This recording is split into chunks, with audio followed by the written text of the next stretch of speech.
Hey there, welcome back. I'm the Fanatic, and in today's episode, we're going to be talking about Jalen Green.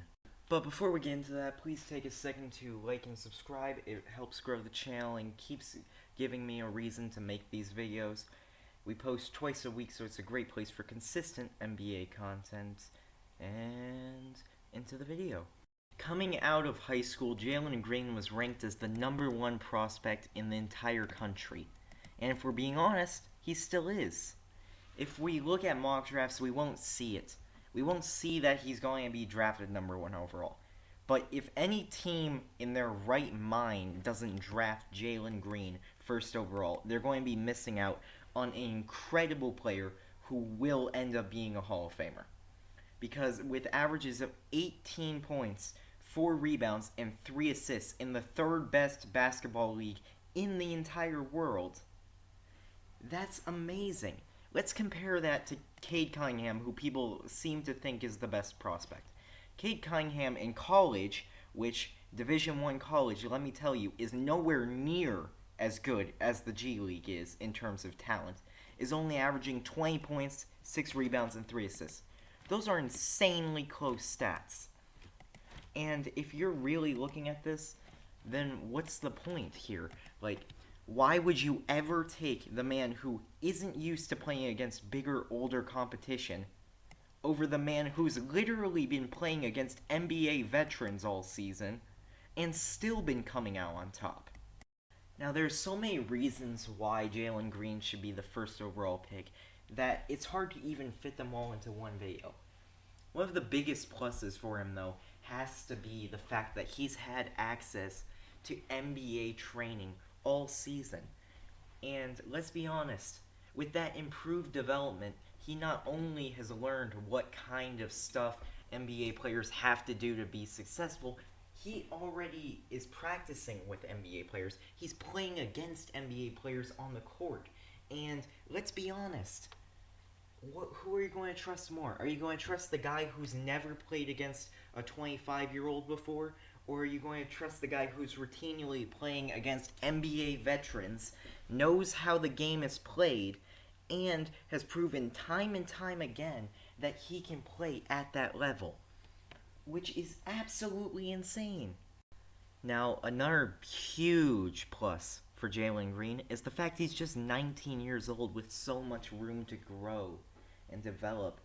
You know, they say in the NBA that the biggest leap of your entire career is between your first and second seasons. Well, you could say that this G League season is his first season because he's been playing against NBA competition. He's playing against people who were in the NBA. And he understands now how the game is played. And he has the NBA development throughout this offseason going into the draft to develop his game even further. We could most certainly see that Jalen Green goes into the NBA and has a Luka Doncic kind of effect on his rookie season. And that would be absolutely insane. With his finishing ability, with his defense, with his ability to pass the ball, Jalen Green is just so good. Heck, you can even talk about his jump shot. He is able to pull off moves that are James Harden-esque. He's able to get to the basket and finish like a big man. It's just so special to watch. Now, to put things a little bit more into focus, Jalen Green is 19th in the G League in scoring, above guys like Kenyon Martin Jr. and Reggie Perry. But if that's not special enough, the guys he's just barely behind are Rajon Tucker, Nico Mannion, Jeremy Lin, and Kevin Porter Jr. Heck, even Jordan Poole on here. They're barely above him. So few points above him. And the fact that he's able to compete with guys like that shows he will be able to transition into the next level. And even more so than that, if you're already hooping with the likes of Kevin Porter Jr. and Jeremy Lin, who, let's be honest, if you're watching this video, you probably remember Linsanity because he was so good. And being able to play against guys like Linsanity, being able to play against guys like KPJ, who, in my opinion, should still be in the NBA right now. He should not be playing in the G League. That is just so special.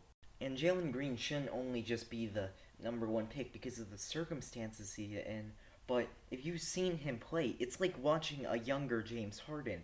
His step back is deadly. His finishing ability is surreal. If you need a guard to score for you, he is the guy. And he also knows how to put the clamps on defense. He's even more so than that. He's a winner. He took the G League Ignite from being just some team and not really having anything special to a playoff team, which is insane. It's like the Chris Paul effect. If you've seen Jalen Green play, you know there's so little not to like about his game. He has his great scoring with both his finishing ability, his clean jumper, not to mention his step back, and his amazing ability to keep the ball on a string. He has great passing. I'm not entirely sure I'd call it elite.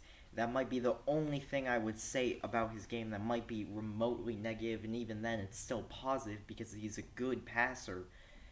He's got great defense. The only thing I can maybe think about is his free throw percentage isn't amazing, but it's still in the 80s, and, well, he has the off season to develop even more. I think he could certainly become a very serviceable free throw shooter as well, and the rest of his efficiency is amazing. He shoots 46% from the field, and he shoots 36% from downtown. That's actually really solid regardless of what level you're playing at. But the fact that he's doing it at such a high level just tells us even more so how good he's going to be. Anyway, that's it for this video. If you enjoyed, please remember to like, comment, subscribe, and I'm out.